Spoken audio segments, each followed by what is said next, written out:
Welcome back to another episode of Between Two Fenders with Top Hat Plus. My co-host, Stan Stanley, obviously strong silent type. He will just be hanging out for emotional support and me. Today I want to talk about the Blazer. It's, in my opinion, been a massive failure since day one. I like a lot of aspects of it, and probably a lot more than other people do. Definitely more than the reviewers do. But sales and popularity and notoriety were non-existent. Nobody went to buy a Blazer. They just needed a vehicle, and the Blazer happened to fit, and the discounts made it more appealing than something else. So they've now relaunched the brand Blazer, I guess, with EV. We knew it was going to happen. I'm not upset about it. I just think it's so ridiculous how they've done it. And this isn't necessarily directed at the Blazer. This is a lot of GM marketing. I've been doing this for many years. This is a lot of industry marketing, which I just have no tolerance for, I guess. If a company is the best, they don't need to talk about it. Everybody else talks about them.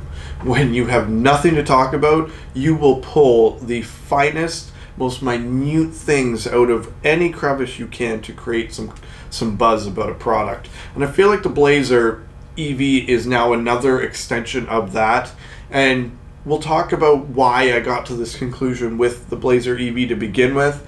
And a lot of it comes back to the Gen 6 Camaro. GM's been notorious for putting the same motor in every single one of their vehicles. From the LT1 being in the Corvette and the Camaro to the LT4 being in the Corvette, the Camaro, and the Cadillac. And they just keep continuing that trend. But because the Corvette is the quote-unquote king of their performance division, even if the Camaro's faster on a track, they will just find a way to tweak the numbers. Like, they will take the fastest Corvette with a automatic transmission that has the fastest performance numbers with the LT4, and then they'll pair it up against like the Z01 1LE with a manual transmission. Like, you know it's not going to be as fast because it's got a manual. And when they run around the same track, the Camaro runs 2 seconds slower or whatever, depending on the track, of course, and the circumstances. But they always find a way for the Camaro to just be not quite as good. When you go to the actual tracks, I take my Camaro to the track. My Camaro's out as a SS, when an LT1 is outrunning Z06s because they're all having heat soak issues. It's embarrassing. It's embarrassing to have this car that's so good, but is so downplayed to the company that built it and should be praising and selling them like hotcakes, to just see the inter-brand competition and how they solve it. I feel like the C8 has fixed a lot of that because it's a mid-engine.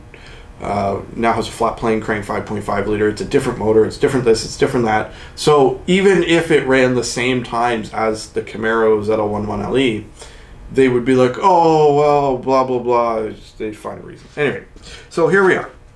So I watched the video. I seen what they wanted to talk about, and it's so bizarre. Like, the styling is all its own. It's so unique. It will make you stand out from a crowd. I thought it was a Toyota. I'm going to be perfectly honest. I thought it was a Toyota. Could have been a Lexus. Could have been a Nissan. There was many different aspects of things about it that I was like, this is not necessarily a GM thing. This was not necessarily me being like, 100%, there's my bow tie love, you get it. And then they're having designers and athletes and all these people come in, and it's like, I would have never known it was an EV. I don't know who wrote your script, but write better, because that's baloney. You do not put a light bar across the entire front of the car after 2020 and say, I didn't know it was an EV. Unfortunately, that's not how it works. It looks like an EV. End to end looks like an EV. It looks like an over-stylized Japanese product with a bow tie that they've put a old school name on and now trying to put it into a future product category of electric vehicles. And as you can tell from that mashup, it doesn't really make sense to me whatsoever. An example, the Cybertruck. Looks futuristic, sounds futuristic, has futuristic tech. They didn't model a 1942 Willys Jeep with a SpaceX rocket and we'll call it a Duesenberg. Like, That does not work. That, like, it's all different things from all different genres trying to be one thing. Like, pick a category, run with it. Anyway, I know the designers are probably super happy with whatever. Let's talk about range. It's supposed to do 290 miles. They rated it 320. I guess, whatever. I don't care. Range seems very mediocre. The Ultium battery platform on paper is the best. It makes everybody else look like they're not even trying. They're building Hondas on the platform. They're going to build probably half the EV industry will be on an Ultium battery platform. And it's supposed to do 80 miles in 10 minutes, which is game changing. Like, specific trigger words are said that people are like, oh yeah, GM's really revolutionary. It really changed the game. I really like it. They are so revolutionary. They're not. It's such a load of crock. My issue with all of this, every single brand that is not a Tesla, is you have no easy access to a charge network. You might have a decent charger in your town, or you might know where one or two is on a route that you take on a regular basis. Great. You can commute or use that as a roundabout car. When it comes to traveling out of state, out of province, out of country, cross country, doing anything extensive, as we've seen, Marquez Brownlee made a great video with the Mustang Mach-E, the Tesla Plaid, and a combustion engine doing the same road trip. Every other brand is at such a massive disadvantage for DC chargers, DC fast chargers. Getting there, they're out of commission. Getting there, they're not activated. Getting there, they're full. There's no lifestyle network, we'll call it. There's no lifestyle around it. There's no, like, there's 6 chargers, 2 of them are fast chargers, 3 of them are busy. All good, we'll show up, I'll get what I get and what I need, etc. Like, none of that exists. You show up, it's an absolute mixed bag. There should be stuff there. It should be working. And according to example, the Ford Pass or whatever they call their charge network, like, they couldn't find one, period. They drove an hour and a half out of their way, and they ended up being like 5 hours behind finishing target to finish the same route as a Tesla. Because the Tesla chargers, they know where they are, how many they are, how fast they're charging, everything. Like, it's a lifestyle. Apple products, you spend how much on an Apple Watch, an iPhone, and a Mac, but the lifestyle is what you're paying for, and I'm guilty. I love the Apple lifestyle. I bought a Segway scooter. It was a little bit more money than what I could have gotten in a competitive brand because I want the lifestyle. I want it to work. I want to plug it in. I want it to be waterproof. I want the app on my phone. I want everything to work great, and I don't want to worry about it.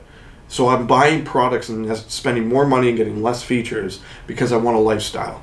Tesla's the same way. I want the lifestyle. I want to know what I'm getting in my user experience everywhere. And GM has none of that.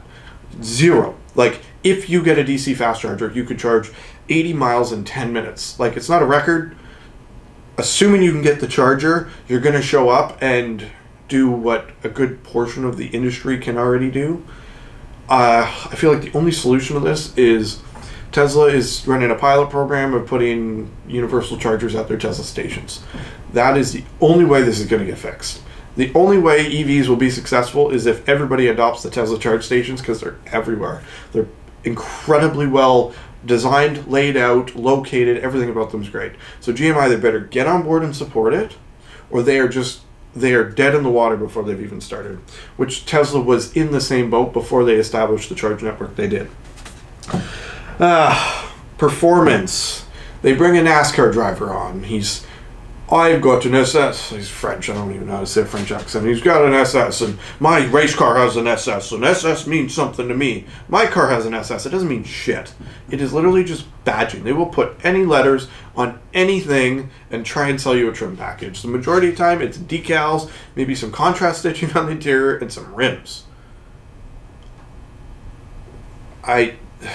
So it's got great grip. It's running normal rims on normal tires with normal suspension tuning. It's got great performance. They use performance as a general term. Acceleration seems all right. It's supposed to do less than 4 seconds. I don't know what that means. I assume it's the same as my Camaro, which is supposed to do it in 4 seconds, and I get 4.5. I guess under some circumstance, and like I was at the drag strip on a nicely heated set of tires, did a bit of a burnout. I had dropped the tire PSI. Everything I had done was to optimize, and I got 4.2 seconds. Maybe on a drag strip with that, you might get, like, again, I don't know exactly what their numbers mean. Does come with Brembo brakes. They look the same as my car. If those are the same as my car, awesome. They are great brakes. I love them. The stopping power is sensational. The feel, everything about them, sensational. Mileage even, sensational. Brake dust, you'll hate your life. But that's a small price to pay for everything else being absolutely fantastic about it. It's supposed to have 648 foot-pounds of torque and 557 horsepower. Obviously very big numbers. The problem is you're comparing apples to oranges. Right? It would be like me comparing a first-gen computer with whatever performance it had to an iPhone. And it's like, well, the iPhone's faster because you could touch stuff. It's like, yeah, well, you couldn't touch stuff on the first computer. Like, you're comparing two different generations of technology, and the numbers don't cross over the same, right? Like a 600 horsepower gas car and a 600 horsepower electric car are not the same, but there's so many factors involved, from how they have their motors engaged and just all of it. And when they don't give an actual 0 to 60 time, to me, they don't want you to honestly know, and it might even degrade. Like, for example, if you walk into a dealership today and there's a Trail or a Blazer and my Camaro, and you're like, cool, this is a family crossover EV, and it is faster than this $70,000 sports car that's sitting right next to it. Like, I don't know, I feel like it's just going to wash showrooms and just, it's going to make it easier to sell, but it's also going to just, I guess, degrade the rest of the brand like they do, and as I mentioned, on everything. So if they gave you an accurate performance number, you'd be like, well, why isn't the Camaro faster then if it's the performance car? But I digress. The interior on it actually looks really nice. The one thing I don't like about my car is the seats. The headrest just looks like a lumpy pillow set on top. It's not, everything isn't cohesive and nice and smooth and flowy, which the Recaros are, for those of you that are familiar with the Camaro. The 5th gen seats had like the kind of elongated hexagon headrest that sat down in. It looked nice, a little more integrated. The Blazer, they have brought that back out. So they have, I don't know, I guess just made a more cosmetically overall pleasing interior. It felt very Mercedes to me with the 3 vents. The original Blazer was very much based on the Camaro. It had the same vent shapes, and the general overall layout of the interior was very similar. But the new one, they've kind of gone with another direction, which I do think is better for the brand. When you have stuff that similar, people just can't separate the fact that it's not a Camaro. Or they get in the Camaro after being in a Blazer not knowing and go, oh, well, they designed this after the Blazer, which is weird.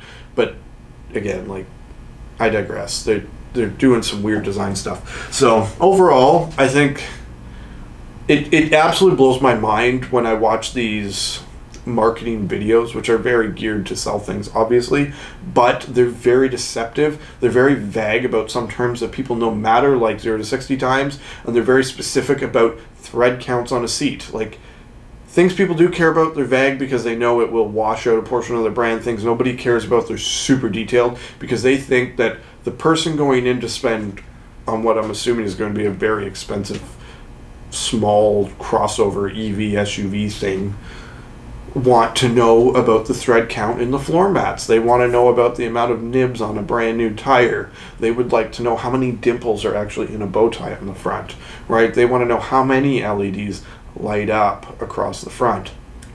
Obviously, things every single car owner, car purchaser, car shopper needs to know about. Like, how many dimples of orange peel are on 1 square foot of the roof section. I need to know this. I would never buy a vehicle unless I did. So I'm really glad that GM has decided to bring that out of the woodwork and really shift their marketing. Oh God. Sometimes I feel like I need to pick a new brand to like, because GM's embarrassing and Chevrolet embarrasses me a lot. But I might be alone. They've just lost their touch. The Silverado EV's coming out. I really like the current Silverado. I think it's a great looking truck, but they've gone full rounded, futuristic. So far, Ford has my vote, but I will not buy a Ford. So I'm on the market for a better brand. If anybody has one at this point, I'm going to get a Cybertruck because I like that Tesla does not advertise. They do not need to. They make a vehicle worth talking about. People talk about it. That's the way it should be. I don't need to know thread counts. I don't need to know this stuff, but apparently that's all we have to market these days. That's it for me for now. Till next time, we will talk about something else that is exciting and uplifting in the industry, and I will more than likely talk very negatively about that too, because the car industry, as much as I love automobiles, is dying, and there's really nothing I can do about it. I can't financially afford to compensate for the rest of the buying purchasers because money listens, and money is listening and headed towards a very boring future. My 2 cents. Till next time, Top Hat Plus, between two Fenders.